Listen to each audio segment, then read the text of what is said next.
Mon disque préféré. As producers of the highest quality product. On est de retour. Cultivons notre autonomie. On s'en rappe, CIBL 101,5. Number one, toujours en studio ici, coin Saint-Laurent, Sainte-Catherine. Il est présentement 17h49 et on recherche des candidats 2026. Rejoignez la Révolution verte du Québec.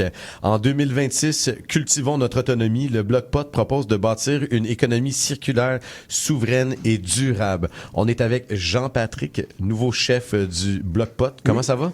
Ça va très bien. On sort tout juste, comme je disais tout à l'heure, de la célébration du 420. Donc, je suis encore sur les vapeurs. Incroyable. Et on est avec aussi également l'agent officiel. Ça, si vous savez pas c'est quoi l'agent officiel, je les ai en joke tantôt, mais c'est le petit nom écrit souvent en dessous de n'importe quelle publicité ou quoi que ce soit en politique. Il faut que ça soit approuvé par un agent officiel. Et cet agent, il s'appelle... Benjamin Vachon. Benjamin Vachon, enchanté. C'est le gars là approuvé officiellement par Benjamin Vachon, agent officiel du Bloc Pot. Je t'ai bien expliqué C'est exactement ça. C'est-tu tough être agent officiel? C'est beaucoup de travail.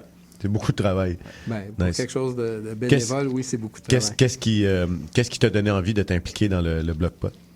Moi, écoute, c'était en 2018 quand il y a eu la légalisation, puis c'était avec dans le fond, j'avais des problèmes avec la justice, donc je cherchais de l'aide. Puis je suis arrivé au Bloc Pot, puis finalement, je me suis engagé. On avait besoin d'aide pour la cause. Donc, Je l'ai convaincu de devenir candidat, puis depuis ce temps-là, Nice. il est tatoué du parti. Un de plus, mais t'en recherches beaucoup encore parce que vous recherchez des candidats en 2026 un peu partout à travers le Québec. C'est une élection provinciale. Voilà. Ben, il y a 125 circonscriptions au Québec. Ouais. Et la dernière fois, on en avait 29 des 125, ce qui est pas assez pour former un gouvernement majoritaire. Donc, il faudrait qu'on aille 63 pour pouvoir prétendre devenir un gouvernement majoritaire. Bien sûr, je dis ça à la blague parce que l'objectif, c'est pas tant ça. C'est utopique un peu. C'est ça. Être candidat, c'est surtout passer le micro à des militants qui, dans leur milieu, ont des problèmes et ils veulent les exposer. Des problèmes, bien sûr, liés au cannabis. Là. Des problèmes évidents. On parle d'environnement, l'indépendance industrielle. Ça dit ici sur ton dépliant, remplaçons le bois par le chanvre. C'est chanvre ou cambre? Chanvre. Dans les pâtes et le papier, sauvons nos forêts, dynamisons nos régions. Qu'est-ce qu'on entend par là? Bien, présentement, il y a de grands conflits sur les terres sur lesquelles les grandes papetières vont couper les arbres. Et donc, les premiers occupants, les Amérindiens, ont aussi beaucoup de difficultés avec ça. Mais en tant que citoyens du Québec, tous ensemble, on a à être concernés par la diminution de la forêt. Je vais te donner un exemple. Un seul terrain, ça prend 20 ans à pouvoir refaire ce que ça a donné en bois. Nous, avec la plante, en 4 mois, c'est fait. Donc, pendant 20 ans, on produit 20 fois plus. Mais la nouvelle encore plus parce folle, que tu peux faire ça 3-4 fois par année, à Ben, moins là, que ça c'est dépend l'hiver, des- mais pas... c'est une serre, là, mais du moins, au moins une fois par année. Ouais. Fait que même une fois par année, ça fait même plus en densité là, que du bois, ça en fait plus. Donc, c'est une fois et demie, 2 fois selon la densité. Oui, puis du encore là, terroir. on n'a pas non plus imaginé les pousses à l'horizontale. En plus, Tu c'est sais ça. que tu dis que à la Mais ce qui est verticale, certain, excuse-moi, c'est à la que- verticale, ou ce que tu peux faire pousser en hauteur, là, genre? C'est ça. Mais ce qui est certain dans la solution qu'on propose, c'est que les machines font déjà ça avec le bois. Ils transforment la pulpe de bois en pâte et ultimement en papier.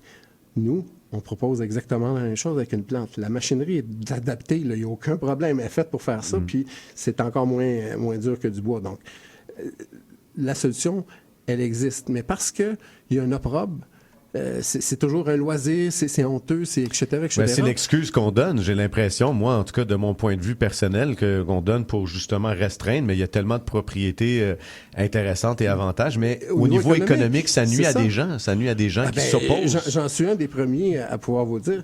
J'ai, moi, démarré une serre de microproduction de cannabis. On avait le permis de Santé Canada et tout ça. Mais plus aucun, on a mis toutes nos économies.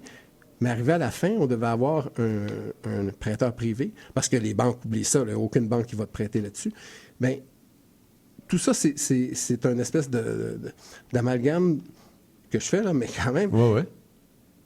il y a une espèce d'opprobre, c'est ce que j'essaie d'expliquer, autour de toute autre chose que la consommation pour des petits drogués. Mais et ça devient agaçant parce qu'il y a tellement d'autres solutions. C'est l'excuse première qu'on utilise là, pour détonner des gens, là, puis leur dire ouais, c'est de la consommation, mais tu sais, puis c'est détourné du réel, des réelles choses qu'on parle, des réels arguments, comme par exemple la souveraineté énergétique. On parle ici de passons au biogaz de chanvre par nos transports, une énergie propre et produite ici. Ouais. Est-ce que bon, c'est la théorie du complot ou pas, c'est-tu vrai ou pas, mais tu sais, il semblerait que justement, tu sais, le chanvre peut nous libérer de la consommation de pétrole, peut produire justement de l'énergie grâce à ça. Et ça a été étouffé, ça a été acheté, ça a été interdit au moment où on a découvert qu'on pouvait faire ça, puis ça allait nuire au pétrole? Il y a en partie de ce que tu dis beaucoup de vérité, mais il faut pas prendre un seul événement ou penser que c'est des acteurs tous concernés ensemble. Okay. C'est à force de plusieurs choses. C'est que ça a servi à restreindre certaines populations qui en consommaient déjà dans leurs droits. C'est prouvé, là, c'était typiquement raciste au départ, là, les lois contre le pot. Mais l'opprobre, elle vient surtout d'un espèce de sentiment intérieur qu'il y a des gens que, il se met à penser, puis il ne veut plus faire la vie conservatrice que ces gens-là avaient préparée pour eux. Il y a donc ce côté-là qui vient de loin, là, pas juste d'aujourd'hui. Aujourd'hui, la moralité est en haut dans nos villes, mais je parle, reviens il y a 100 ans, bien, l'opprobre était là, mais il y en a plein qui en fumaient. Il y a 100 ans, là, il y en a plein. Là. Prends, un épisode, entre autres, d'une émission de télévision, Le temps d'une paix, voilà. Donc, dans Le temps d'une paix, mes mères, je ne sais pas si ça vous dit quelque chose, moi je suis un peu vieux, là, mais c'est un personnage, elle allait fumer le petit foin. Okay. Le petit foin, c'était ça? C'est ça. Okay. Fait que, il y a cette habitude depuis longtemps de justement se laisser aller avec ça. Mais justement, parce qu'il y a toujours ce petit côté qui fait un peu tabou, mais tout le reste, c'est pas possible. L'industrie, c'est pas possible. L'économie n'est pas possible. Juste exemple, pour ouvrir un compte de banque, quand tu veux ouvrir un truc qui fait du cannabis, c'est 9 000 $ par année de frais.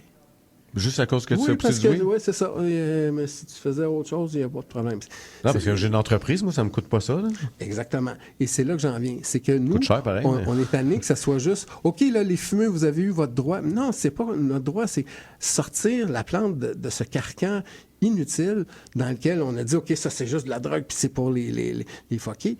Non, il y a plusieurs... Sans tomber dans la pensée magique et dire, ça solutionne tout. C'est pas tout que ça solutionne, mais il y a beaucoup de choses que ça peut solutionner. Puis tu parlais justement donc de biogaz. Le biogaz, ce qui arrive, c'est que si tu creuses pour aller chercher du gaz naturel, une fois que tu l'as enlevé, il n'y en a plus. Puis en plus, tu as cassé la nature un peu pour y aller. C'est comme un peu du sang pour le corps humain, j'imagine. Voilà. Si la Terre est un gros corps humain, mais le biogaz, en train de le vider.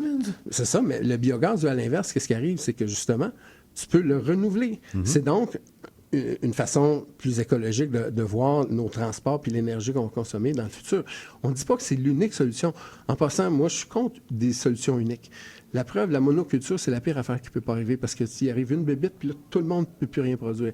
C'est bon d'avoir différentes versions, un peu, mettons, comme pour les ordinateurs. C'est bon d'avoir un Windows, un Ubuntu. Oui, parce que la législation où c'est devenu légal, le combat continue quand même. Derrière tout ça, pareil, les gens ne le savent pas, même s'il y a des SQDC et tout ça.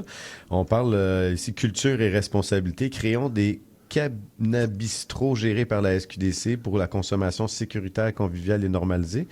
Axel va être content de la sensibilisation de tout ça, mais ce que je veux dire par là, c'est que il y a quand même... j'ai oublié ce que j'allais dire. Vas-y. Il n'y a pas de problème. En fait, nous, dans les cannabistros, ce qu'on veut démontrer, c'est que présentement, tu ne peux pas fumer nulle part, à part si tu as un propriétaire, qui peut être toi-même, là, mais un propriétaire qui te donne la permission de le faire. Donc, c'est absurde. Là, pourquoi c'est l'unique et seul objet avec lequel on a ce problème, mais avec tout le reste, on n'en a pas? C'est de ramener, en fait, dans la logique des gens, c'est juste du loisir et de ramener ça justement vers l'industrie. J'arrête pas de parler comme ça, mais c'est ça vraiment notre objectif présentement parce que un truc qu'on pourrait essayer de lutter contre, mais c'est canadien, c'est de décriminaliser. Nous, c'est pas de légaliser qu'on souhaite, c'est de décriminaliser. Oui, c'est ça, j'allais dire. Là. D'enlever dans le code pénal la possession. La possession, ces choses-là, c'est ridicule. Ça donne absolument rien et précisément, je le disais, c'est pour le Canada. Ça fait un casier du judiciaire qui peut te suivre partout sur la planète pour des choses inutiles. Donc, ça, évidemment, c'est un combat qu'on est prêt à appuyer, mais c'est pas nous qui vont le porter puisque c'est sur l'arène fédérale. Le feu, malheureusement, le parti marijuana... L'arène fédérale. Non, mais, Cette charmante dame. Ouais, ben- On va aller en pause publicitaire. On revient après la pause avec Jean-Patrick, chef du Bloc Pot. On continue de parler ici des candidats 2026 qu'on recherche. blocpot.qc.ca. On s'en rappe, c'est IBL 101,5. Ça parle en coulisses, on jase, on jase. On a un chandail à faire tirer du Bloc Pot. Dans le fond, c'est un hoodie, c'est ça? Moi, j'en ai un chez nous, il est vraiment confortable. On pourrait rentrer 2 dedans. C'était le large en plus, mais très large, très large. Qu'est-ce qu'on voulait? C'est poser une question, dans le fond. La question, ça va être une question simple. Et la première personne qui nous écoute en ondes, qui va écrire à la page Facebook du Bloc Pot, dans le fond, la première personne, on a l'heure, tout ça, c'est eux qui vont gérer ça. Donc, la première personne qui répond, c'est long, hein? La question, roulement de tambour. La question, en quelle année a été légalisé le pot, la marijuana au Québec? Au Canada? Canada. Au Canada, oui. On a la réponse. Moi, je me suis trompé 2-3 fois, mais Yanis nous connaissait la réponse, alors qu'il est français. Alors, imaginez-vous. On vous rappelle que le Bloc Pot recherche des candidats. C'est quel type de candidats que vous recherchez? Ben, des gens qui ont envie, justement, de militer il y a des choses qui se passent dans tous les domaines. Au niveau du cannabis, je parle. Et ces gens-là qui peuvent prendre le micro et venir en parler, c'est ce qu'on cherche. On cherche une gang avec qui avoir du plaisir aussi, parce que c'est une histoire de bande quand on est en élection. Et la dernière élection, on était 29, ça a été vraiment fantastique. Et on veut refaire ça cette année, parce que c'est pas parce qu'on n'est pas élu qu'on change pas les lois. Et puis, si vous seriez élu, c'est quoi les promesses que vous faites? Ben, il y a un programme, en fait. Tu as lu 3 points tout à l'heure, mais il y a un programme complet que je résumerai en te disant « va le voir ». Va le voir, c'est sur le blogpot.qc.ca. Voilà. Puis si tu veux devenir candidat ou quoi que ce soit, il y a un formulaire de contact pour toutes les informations aussi. Donc, on rappelle la question. En quelle année a été légalisé le pot? Ça va se retrouver, vous savez la réponse, vous écrivez au Bloc Pot sur la page Facebook. Et la première personne, on a l'heure, on va savoir. Vous allez gagner un chandail du Bloc Pot. Il est vraiment confortable.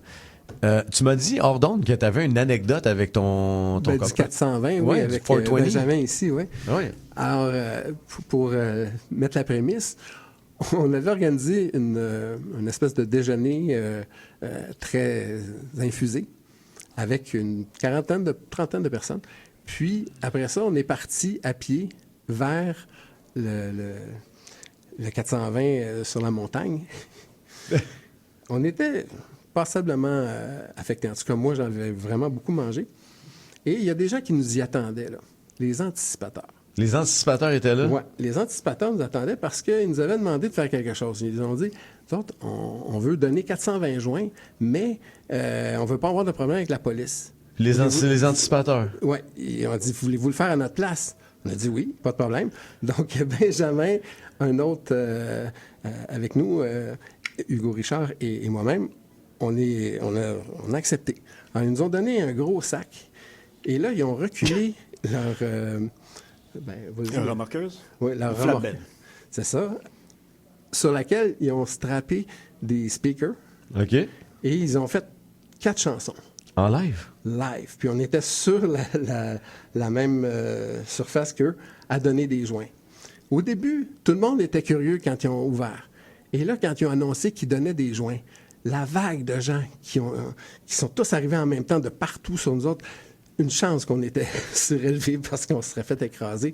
Cette expérience-là, sincèrement, ça a été... La grosse amour. Ah oui. Et puis, t'as particulièrement aimé une chanson des Anticipateurs, puis on l'a justement... on l'a en studio. Ouais, tu voulais finir? Ouais, excuse-moi. Non, mais c'est ça. C'était pour dire que Benjamin, lui, il a été pris en photo. Puis tu vois qu'il y a beaucoup de plaisir à être sur place. Ben, c'est Moi vraiment un aussi. bel événement. Ouais. Ah ouais, mais écoute, on se souvient toujours des événements qui nous touchent, qui nous marquent. Et puis, on va se rappeler de votre passage ici à On s'en rappe. On rappelle que vous cherchez des candidats 2026. Tu veux t'impliquer dans la politique, tu veux favoriser la légalisation de la marijuana au Canada, au Québec. Implique-toi dans le Bloc Pot. Ils cherchent des candidats partout au Québec. www.blocpot.qc.ca. Merci beaucoup, Jean-Patrick. Et Ça fait un plaisir. Benjamin. merci. Agent officiel d'avoir été ici avec nous. On a bien hâte de voir. Vous êtes invité au spectacle le 2 mai prochain au 3207 rue Jean-Riès pour le Showcase 004, dont Sabou, qui était là Oui, aujourd'hui, tout à fait. va être présent. Donc, ça va être pouvoir réentendre. Un message pour la fin, des salutations des gens? Ah je salue tous les militants qui aujourd'hui ont célébré, comme moi, la journée de la bonne façon. Et je leur souhaite de la terminer tout aussi bien. Ben, Board 420 à tout le monde. On s'en va en musique. On écoute ta demande spéciale, Les Anticipateurs et la chanson. C'est quoi le titre déjà? Je fume des battes. Je fais des Effectivement. battes. Let's go, on écoute ça, on s'en rappe.